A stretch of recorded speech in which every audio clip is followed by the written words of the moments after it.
Halliwax here back in my basement. You know the case, but this one's a little different.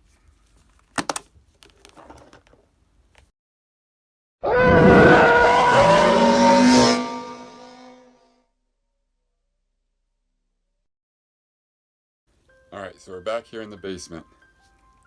I've had this V2 for a wicked long time. This V2 belongs to my very good friend Ethan. You've seen him in my videos. We grew up together. We've been obsessed with Star Wars since we were little kids. And we both share a passion for this V2. But Ethan came to me and he said, I want the most accurate V2 you've ever done. I said, well, that's kind of a big task because, it gets expensive and the parts are hard to find.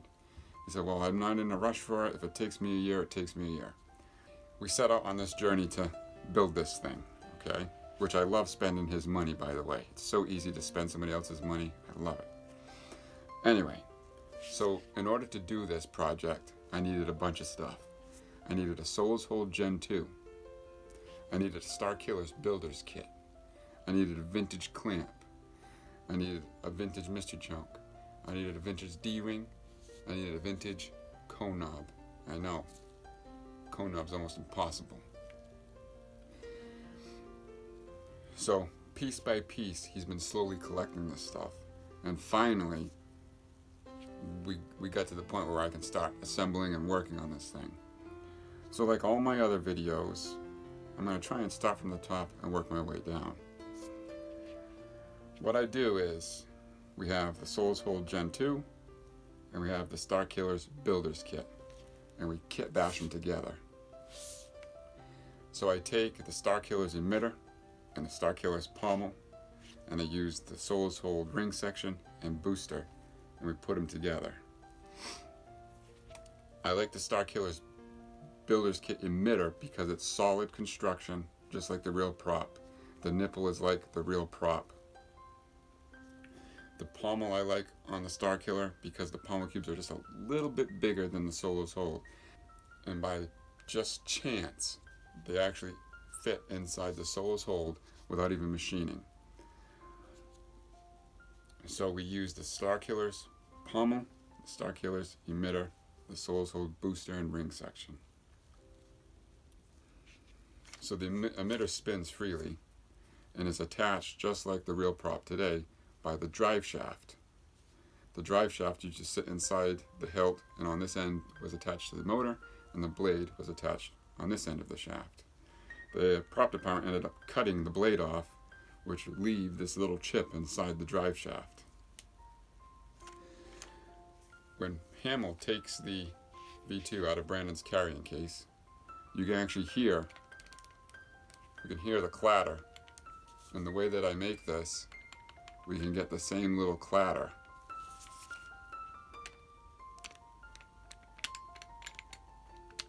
I love that.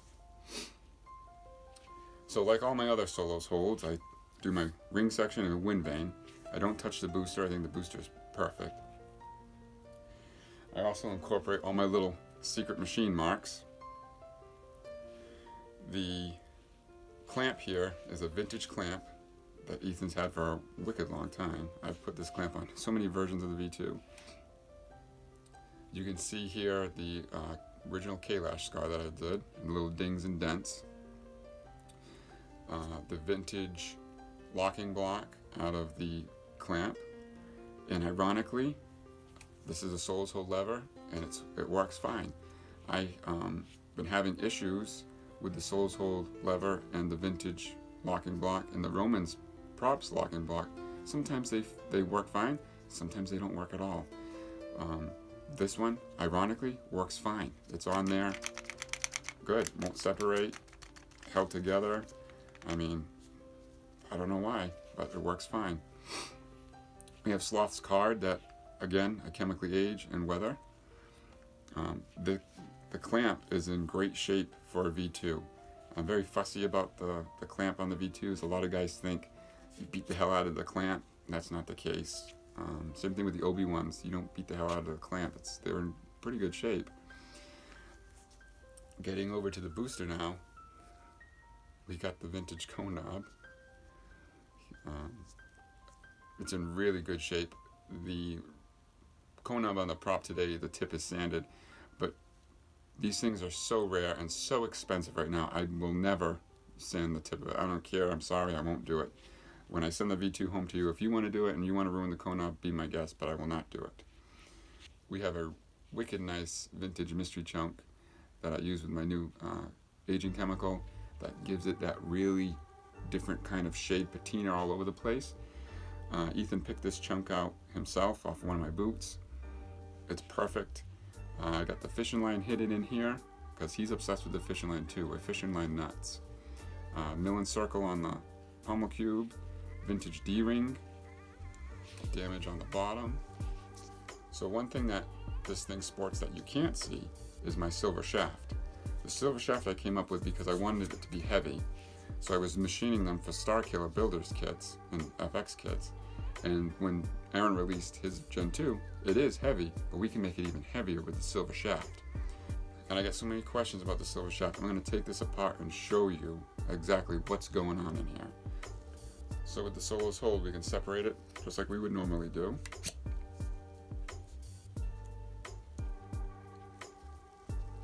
And here we have the drive shaft attached to the emitter with this locking collar here. And because this is a kit bash, you're going to need a 1.5 millimeter Allen wrench, a 1/16 Allen wrench, and a 3/32 Allen wrench. So to start taking this thing apart, the first thing you can do is disconnect the locking collar on the drive shaft. So we use our 3/32 Allen wrench and remove the locking collar. I've machined a little groove in the drive shaft so the locking collar sits in that groove.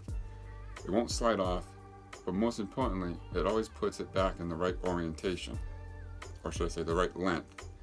Because all my clients I work for, I tell them, don't take this apart. Please don't take it apart, but I know you guys. And you take it apart. So this slides out like this. The emitter is balanced on the drive shaft. And inside here, we have the silver shaft. Aaron has these 1032 set screws that lock into the clamp section. And I utilize one of these screws to hold the silver shaft in there. So I believe it's a 3/32 screw. Just loosen it up a little bit. These guys don't matter, but I'm loosening them up anyway. And the silver shaft slides right out. So the emitter is held onto the drive shaft by the nipple. These two 3 millimeter set screws in the nipple, which you need a 1.5 millimeter Allen to take apart.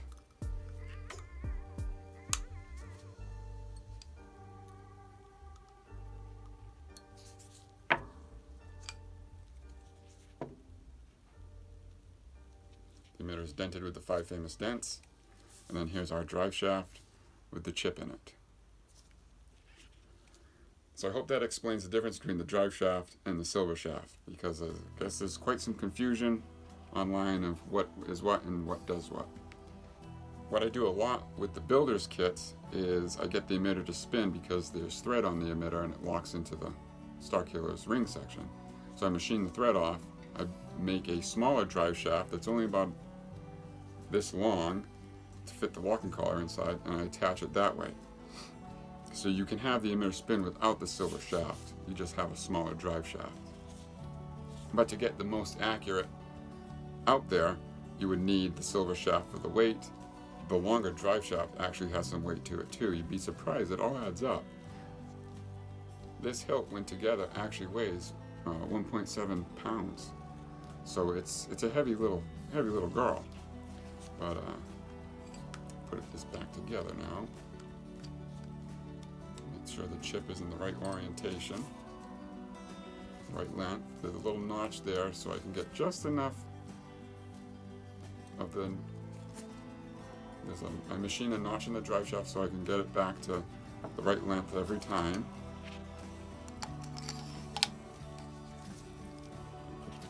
We got that back on there. Put the silver shaft back in. We'll line it up to the right 1032 screw. The New Hope is actually on TNT right now as I'm filming this. Another thing too is with a lot of my Solus holds that I ship out, I grease all the threads. You can see the grease on here. And ironically, through shipping, these things move. So this is last week was the second guy to reach out to me and say, the ring section is very loose from the clamp section. What's going on there? And all you need to do is take a 3/32 Allen wrench and move the set screws out ever so slightly, and that creates just enough drag in the clamp section to stiffen it up. So when it leaves the basement, it should be good, but during its travels, they loosen up. Two guys have come up to me in this last commission and said that they loosened up.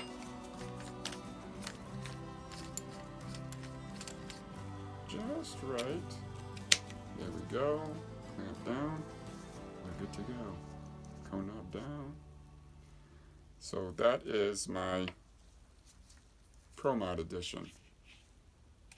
So this V2's appearance is built just like all my other ones.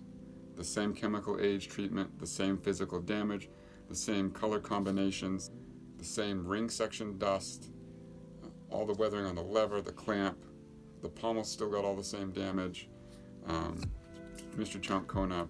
Everything is exactly the same, except we add the silver shaft, we add the drive shaft, we add the builder's kit spinning emitter, Gaffer's tape adapter, weathered just like how Trooper Trent recommends. Cosmetically, it's exactly the same as all my other ones. It's just, it sports all the vintage parts. The silver shaft adds so much weight to it, and it's a beauty. I call this one the PROMOD. In the past, people reach out to me with these code names like, I want you to build me a V2 just like the Michael. I have a 5-page order form with every step and every option I have. I'm like, no, just do it like Michael, the one you have in Michael's video. Okay. So now this will be the PROMOD. There's a lot of modifications. You need to kit bash two V2s together. You need all the vintage parts. One thing cool about this video is Ethan hasn't seen this yet. And one thing I haven't shown on my channel yet is my client's expression when they get to see it. So we're gonna pack this up and we're gonna drive over to Ethan's house and record his expression of him opening this up. So let's get this all packed up and head out to New Bedford.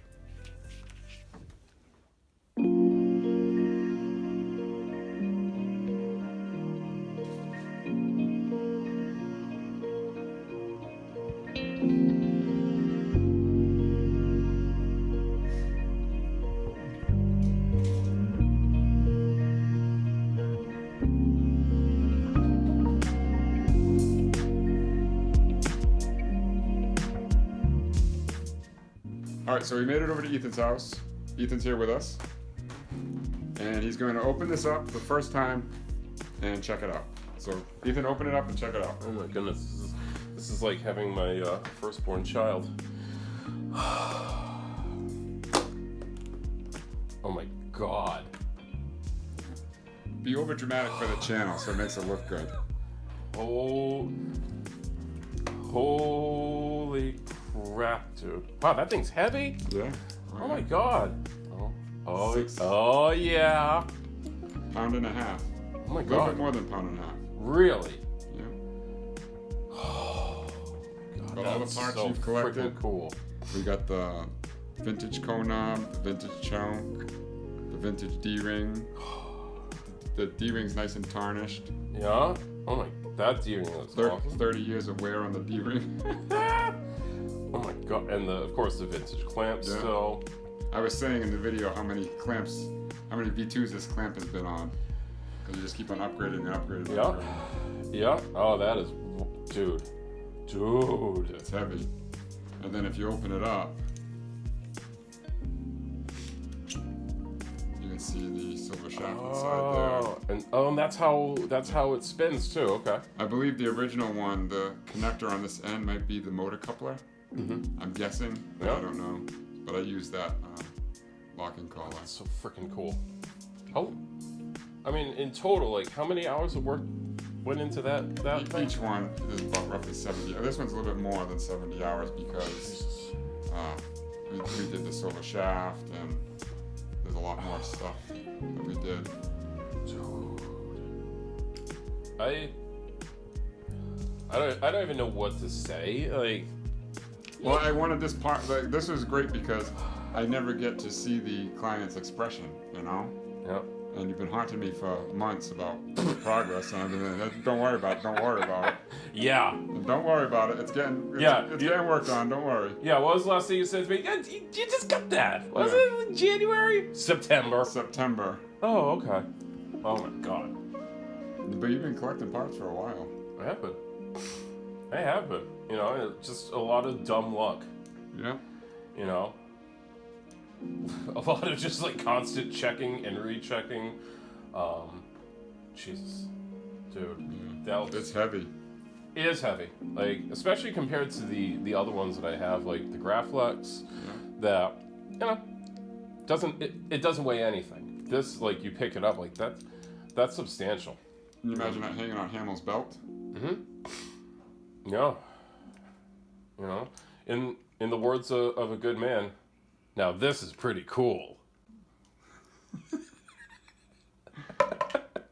Wow. Hamill himself. Hamill himself. That's awesome.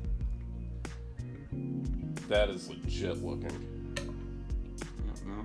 So it's complete. Took me a little bit longer than what I wanted to, but I think I paid off. I think so too. Like that's one of those things that's worth the wait. That's unbelievable.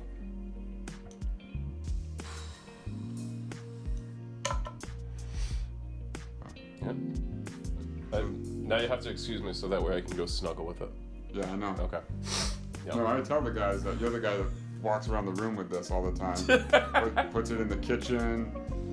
I don't do that as much anymore. I don't do that but- as much because I had to move this table over here so that way I could put my Mortal Kombat arcade machine over there, my little mini one.